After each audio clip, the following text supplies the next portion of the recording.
What is up, everybody? WitherWords back here for adventure number 4, and excited to introduce game sound into this playthrough. Finally figured out how to use Fraps properly to not record everything in the background. But yeah, so this should be a little more interesting.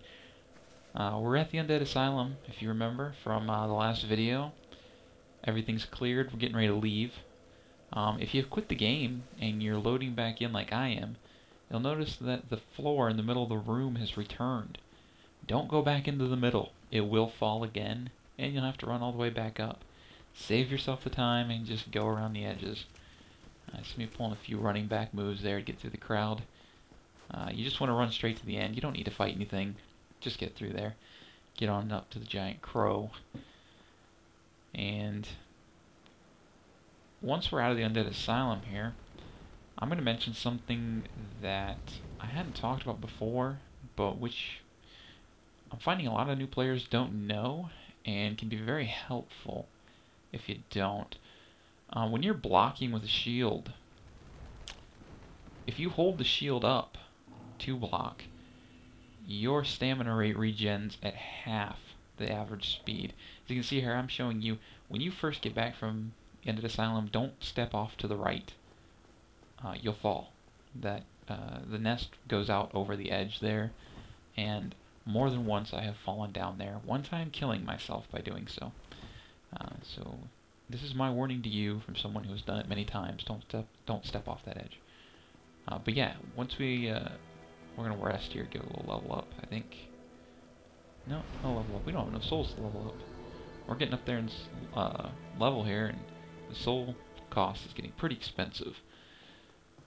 But when you're using your shield, what you want to do is try to time your shield blocks when you're fighting an enemy to coincide with their attack, if you can. You're not always going to be able to do that. Sometimes you're just not sure of the attack speed. But the more you play the game and the better you get at it, the easier it'll become. But just remember that when you're holding your shield up, you regen stamina at half the normal speed. And that can be a problem for a new player. Trying to regen your stamina, can't keep it up in time, and you can't figure out why you're getting staggered. So, that is my tip of the day for you. So we're returning here to the Undead Parish. We're going back to where Andre was. If you don't remember where Andre was, he's right outside the tower where the gargoyles are. Go down the path. But I'm pretty sure most of you figured it out by now. We're going to run down all the way to the bottom. Andre's still hammering away, smithing away. He's got an interesting backstory if you are interested in hearing about him.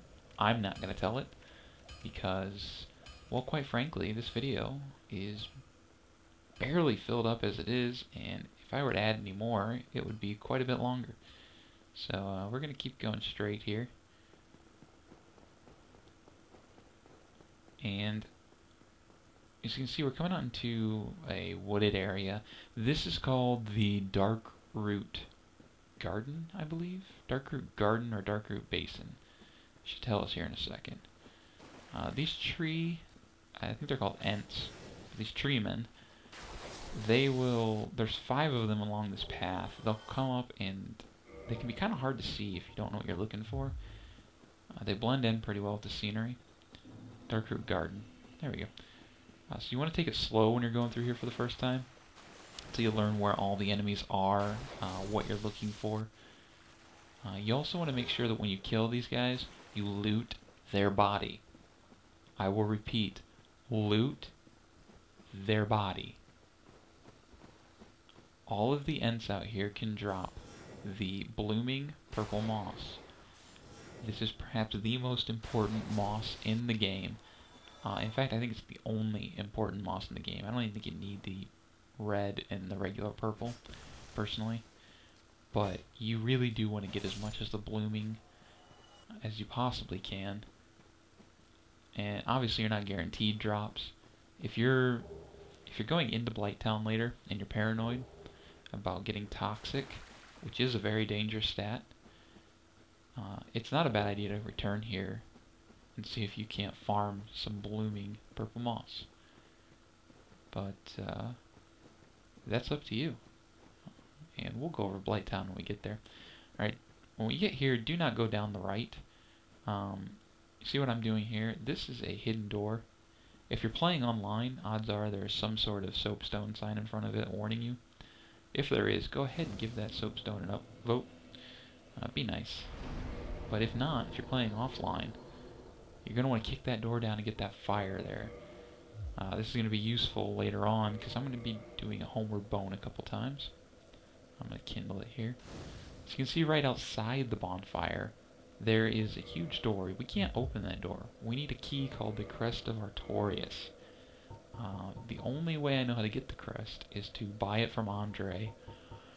Or if you're a really evil dude, kill Andre, and he should drop it. If you buy it from him, it costs 20,000 souls, so keep that in mind.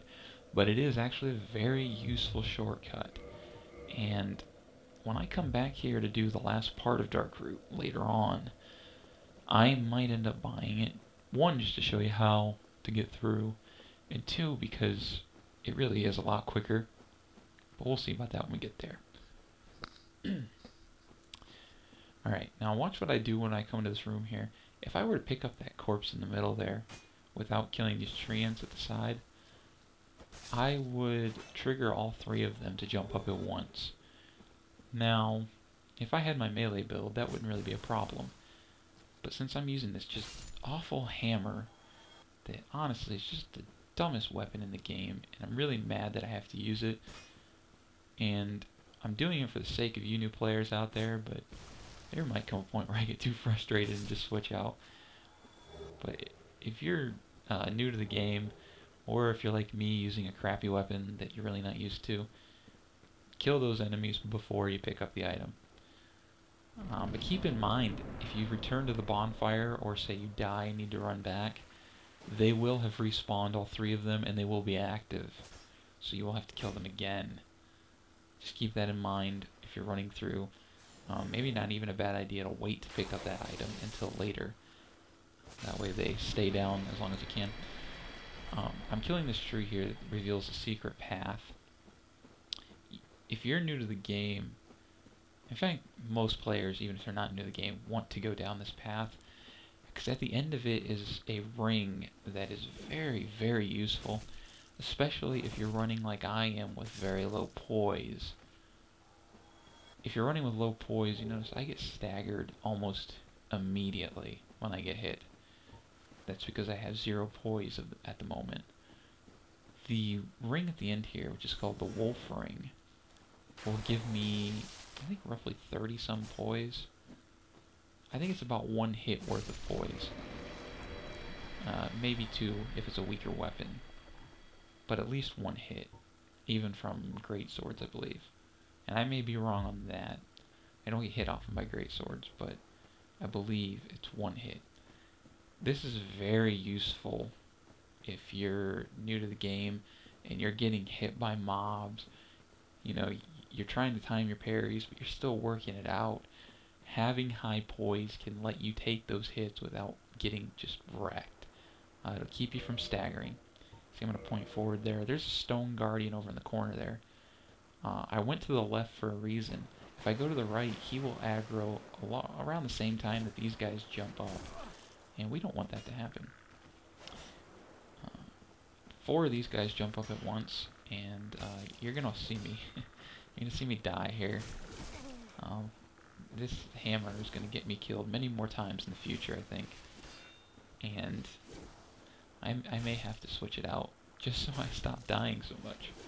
It is frustrating. But yeah, I'm going to die here, and you're going to see the poise come into play. See, I got hit once there. The first time I got hit, my character staggered. Now, if I had had a little bit of poise and been able to take 1 hit, I would have killed 2, maybe 3 of those guys with that swing. Maybe I wouldn't have died. Can't guarantee you, but who knows. But of course I didn't, and I did die, so we're going to do a little magic speed up here to get back through the area. I switched to the short sword. I was mad, and if I remember correctly, it was getting kind of late on this playthrough, and I was angry. I wanted to get through it, and I switched to my short sword. It actually does less damage than my mace, but it's just a lot easier for me to use, and yeah, you know, I'm not ashamed of it. I switched out. I suck with a hammer, so yeah.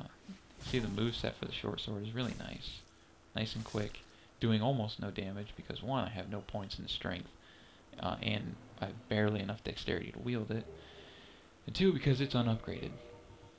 But it's better for the situations where I'm used to it. So we're back to the mace. We're going to go over and I'm going to show you the Stone Guardian here. Now, the Stone Guardians are slow to get up. Use this time to get around them. Get to their back and just start beating on them. But be very careful. You do not want to get hit by these guys. They hurt. They hurt a lot. They can take probably not half your health, but at least a third of your health in one shot. And it's very easy for them to get 2 shots in if they stagger you. Which for me, they would have staggered me because I have no poise. Which we're going up this route here to fix. So you want to go with the path here. There's going to be another stone giant at the top. They're not hard to kill by any means. But you just need to be aware of them. They're very dangerous if you're fighting them while there are other enemies around. Because they can sneak up on you. They have sneaky speed. You'll just all of a sudden, you'll aggro one of them, you'll run away a bit, be fighting other mobs, and then they'll just be right up on you all of a sudden. So there's the wolf ring. We're going to go ahead and switch out the rusted iron ring for that, because we don't need the rusted iron ring yet. It has uses, but really there's only one place in the game where I recommend really having it. But you do want it for that game. So I'm going to homeward bone here to get back. We're going to be going down. Now what I'm going to show you, I'm not going to be stopping to get anything in this area. This is not because there's nothing to get. If you go to the left, there's a soul. You have to fight one mob if you get that soul. But these not hard, just a tree. If you go to the right, in the middle of a couple stone giants, and I believe 4 ents, there is, I think, the Elite Knight set. Now, I didn't get the Elite Knight set because I'm not going to use it, but it is a very nice set. And if you're playing a heavy class, if that's what you're going for, it's not a bad idea to grab it. Let's see, lightning bolt a couple more guys here. I was going to show you guys right here how to summon a NPC for the area. We're getting ready to go fight the Moonlight Butterfly, who is a really easy boss, but can be a very frustrating boss if you're a melee character. And we were going to show you, see I did a little plunge attack there. We're going to show you how to get it right here, but I forgot that because I had died, I'm hollow, and I can't summon anybody. See, this is the spot where that summon should be, but I'm not human, so I'm going to homeward bone, and through the magic of quadruple speed, I'm going to humanize and run back in a matter of seconds. And if you die in this area, this is a really easy run. It's really, none of the mobs here can catch you if you just run straight through. I see I'm summoning Beatrice right here. You do not need Beatrice for the fight ahead, by no means. It's one of the easiest bosses in the game, if not the easiest boss, even if you are melee. I'm just summoning her to show you where she is, and it's kind of funny to watch her. She's insanely powerful. See those one of her attacks just wrecked that knight. So yeah, she's fun to just bring about. Also, if you do not summon her here, you cannot summon her for the second boss fight she's available at later. I don't summon her for that boss fight anyways when I go through, but if you're having trouble and you really need some backup and you want her for that fight, you have to summon her here to be able to get her. See that butterfly up there? We're going to go kill this butterfly. So we're going to traverse the light, And I'm not going to kill the butterfly right away. I very easily could. The butterfly is weak, takes a lot of damage from my lightning spear, and honestly this fight could be over within a minute or so if I desired it to be. But I want to show you guys his attacks. That's the main attack right there that you just saw. If you're a melee character, you're going to have to dodge that attack a few times before he comes down to allow you to beat his face in. And it can hurt you if you get hit by that attack, depending on your setup. If you're wearing the Crush Shield like I am, and I recommend you do if you go to fight this guy, if you're wearing the Crush Shield, it reduces magic damage by about 80%. See, he's flying down here. If you're a melee character, this is when you get in and hit him.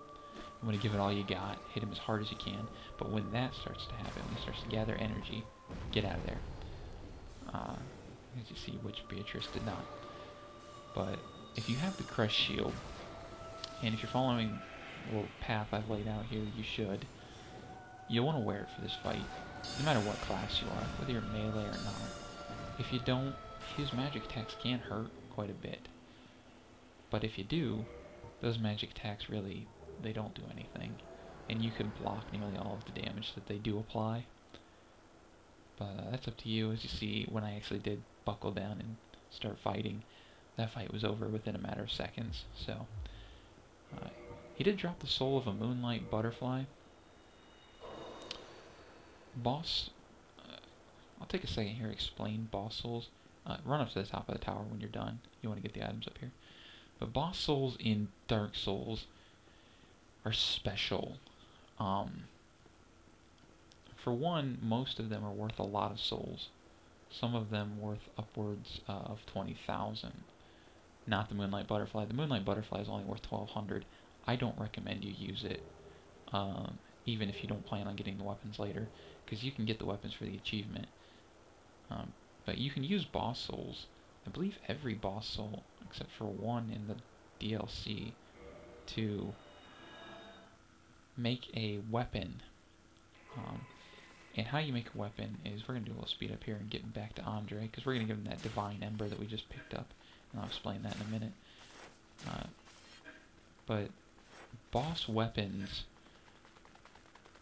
they're not, it sounds really cool when you think about it. You think, oh man, boss weapon, that's got to be awesome. Most of them aren't, honestly. Most of them are not that great. Some of them are cool, some of them have uses, but odds are the weapon you have on you right now, if you upgrade it fully, is going to be better.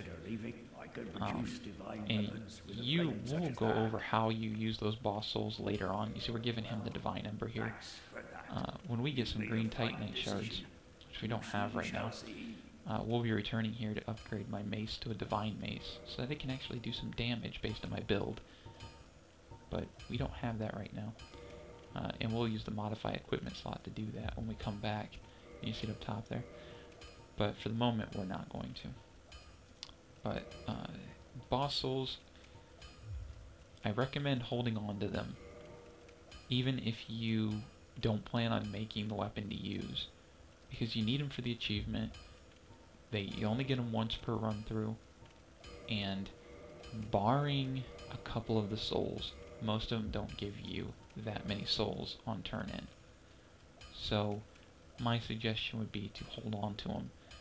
Now, if you really don't, say you really want the souls, you just don't care about the weapons, I would still recommend you hold on to it, because if you pop a soul right now, say you were to pop a soul of Quelaag, who is a boss later on, I believe it would give you 10,000 souls. That's a lot of souls, no doubt. The problem is, you can get more if you go to a certain NPC that we're going to meet in a bit. Not in this video, but in a couple videos. But if you go to him and feed him the soul, you will get many more souls for it. Now that's not true for every soul. There are a couple souls that he only gives you one soul for. But for a lot of them, you can get upwards of double. So you see, we're running back into Darkroot Garden, and we got a little ways in and we took an immediate right. We're going to go down and kill the Hydra here. The Hydra is a completely optional mini-boss. I don't even want to call him a boss because he's not a boss. But he's a mini-boss. He doesn't drop anything major unless you're a sorcerer character. If you're a sorcerer, you want to come down here, you want to kill the Hydra because the ring he drops is very useful for certain builds. Now, not every build, but there are some builds that use this almost like a hack. I mean, it's annoying to have these really powerful spells be able to be used so often. Because what it does is it takes your HP, cuts it in half, but I believe it allows you, I don't know if it's double the casts of whatever spells you have, or if it's 25% more. I think it's double, and I may be wrong there. But either way, it allows you more casts, and with some of the sorceries out there, you don't need more casts for them, and the mere fact that you can get more casts is almost overpowered. So it's a very nice ring to have if you're a sorcerer.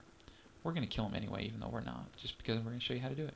When you come all the way down over here, and you're going to want to come down over here, because there's a bonfire that this Black Knight's guarding. Now you just want to be careful, because the Black Knight, like I said, is guarding it. He's wearing a halberd, as you can see. That halberd has a sneaky moveset. This is the first enemy I think you've encountered with a halberd, and they can be hard to gauge. There are a couple different attacks with the halberd that look the same in the beginning, but when they're used, they go out at different speeds. If you're a melee character, you just want to be very careful fighting that knight, especially because there's really not a whole lot of room to maneuver. But we killed him easily. He's not hard by any means. So we're down here. We're going to the bonfire. We're in that little cave he was guarding. And I actually thought about quitting here for the night. But then my second wind hit me. And I said, you know what? We're going to go ahead and we're going to kill the Hydra. And then we're going to kill Havel. Well, I talked about in the first video, but we'll talk about a little more when we get there. I also actually went and killed the Capra Demon. Because I got really fancy, but I'm not going to show that in this video because it would be very long. It would be over an hour. So when you come out of the bonfire area, go down and keep going down, and you'll find the Grass Crest Shield. Grass Crest Shield is a nice shield. It's definitely useful, but odds are, if you're a melee character, unless for some reason you're really having stamina problems, you're not going to want to use it. It blocks 95% damage. That's nice, but there are better shields out there. It's really only useful for two-handed builds, where you throw it on your back, and for areas where you're really having a problem keeping your stamina up. Certain boss fights, maybe. We're not going to use it, though, because we're not having that problem, and we probably won't use it at any point during the game. So we're coming over the area here with the Hydras. You notice how I went up and to the left immediately? If you're new to the game, I suggest you do it too, because you probably don't know what's coming next. If you go a little further out into the area, the Hydra, who is to our left, you can't see him, he will start to throw water balls at you. He'll shoot them out of his mouth. These do a ton of damage to new players. They do a ton of damage to veteran players. But if you're a new player, odds are you're just going to take like 3 or 4 of them straight to the face. And that will probably kill you in one hit. But if you come over here to the left where I am, you'll be safe for the moment.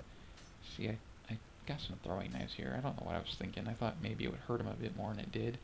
So I don't really want to go down to fight them. But it wasn't hurting them at all. So I had to kind of be careful here. So you want to go up to the left, kill the golems, these crystal golems that come after you, if you can. Advanced players might leave them, because you can lure these guys down to the Hydra, and the Hydra will kill them. But if you're new to the game, you're not going to want to do that. That's just more work than is really necessary. Kind of see the Hydra there on the left. you can definitely see his water balls coming down. So you're going to want to do is you're going to run out here, run full speed, and you're going to want to kind of angle it so that you can get under his water shots when he shoots them. It's not easy. If you get hit by them, if you die, don't feel bad. It happens. But once you get down here, you're going to want to go all the way to the right. See where this little rock outcropping is? That's about the area you want to be. And once you get there, you want to get that shield up, because the Hydra is going to start trying to attack you with melee. See, I got my shield up. I'm getting ready. And what you want to do is you want to wait for him to use his melee attack, and then once he's used that melee attack, you want to, depending on your build, go for your own attack. You see I'm using some lightning spears here. Obviously that's going to change if you don't have the lightning spear. And there have been a couple times here where I used the lightning spear and it doesn't seem to hit him. I'm not sure why. At first I thought maybe it was a range issue, but after a couple more tries, I don't think it was range. You see that one there didn't hit him? I think it was just something to do with clipping, but you know, I'm not sure.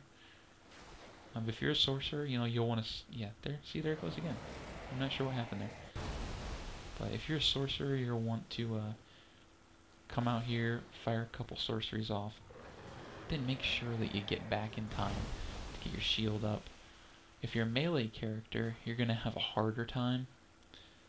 You're going to have to wait till he uses his melee attack, gets his heads down on the ground. Make sure you do not drop your shield too early. You don't want to drop your shield and get hit by him.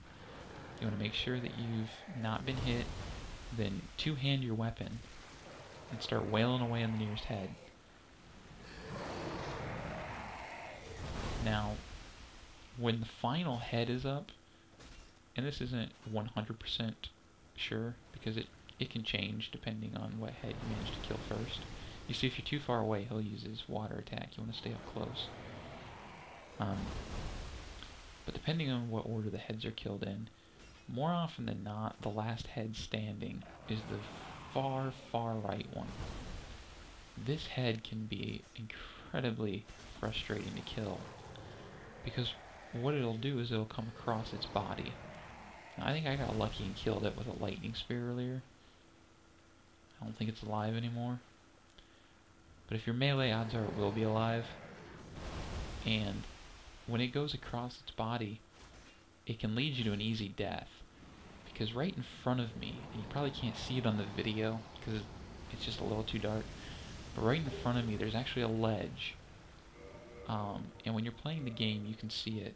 It's kind of just a line in the water.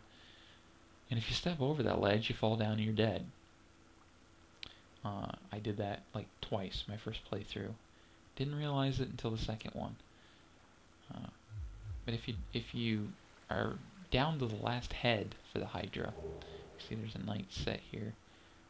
If you're down to the last head for the Hydra, more often than not he'll go across his body, and the head itself will be just past the ledge, to where if you swing, there's a good chance you'll go over the edge. So if you're a melee character, you want to be really careful. I actually suggest not trying to kill him, not trying to kill that last head until you've gone all the way back over here where I am now. This is a safer area. The ledge extends further, and it'll give you more room to maneuver. We're going back here right now to the very back of the cave, because there's a part back here, but one we need to do if we're going to do the Prepare to Die DLC later, and two, you need to see it. So what you need to do is, if you just killed the Hydra, go back here, quit the game, go through the loading screen, yada yada yada, which in hindsight I probably should have sped up for you, because you probably don't find my loading screens all that interesting. And I apologize for that. I'll make sure to do that next time. But you'll want to load back up. There we are, WitherWords there. And once we've loaded back up, hey, who is that? That is a golden golem. And that is a special golden golem who spawns only once. Once we kill him, we're going to free an NPC that's inside of him named Dusk of Ulasil. Now, in the regular game, Dusk could sell you some cool, nifty sorceries. They were more luxury sorceries. They were the sort of thing you played around with, you had fun with. They weren't very useful in terms of surviving like boss encounters or anything like that, but they were fun sorceries. However, with the DLC out now, and if you're playing on PC, which I'm sure you are if you're watching the video, and if you're not, well, hold tight, because the DLC is coming to consoles soon. If you're looking to do a DLC, you have to come free Dusk first, before the DLC item that you need to pick up will become attached to the person that you need to kill. And I will explain all of that when we actually get to it. But for now, understand that you gotta kill this guy. And you don't have to do it right now. You could do it anytime you want. But if you don't do it right now, you're gonna get really frustrated because you're not gonna be able to find the DLC, and then you're gonna have to go on someplace like GameFAQs, and you're gonna ask the question, and you'll get trolled for a couple posts, and then finally someone will answer you. So my suggestion is skip all that and just do what I'm doing right here. So, 'tis thou who rescueth me. Most gracious, I am deeply obliged. Alright, so this is Dusk here, and we're going to end the video here pretty soon. We've killed the Hydra. In the next video, we're going to start out killing Havel, and we're going to go kill the Capra Demon as well. It'll be a little shorter. This one's running a little long. But I hope you guys have enjoyed the video, and stay tuned, because pretty soon we're going to get to the place that I personally have never played through, the depths. I skipped them in all my other playthroughs, so it's going to be interesting. It'll be my first time through, and maybe some of yours as well. So stay tuned, folks.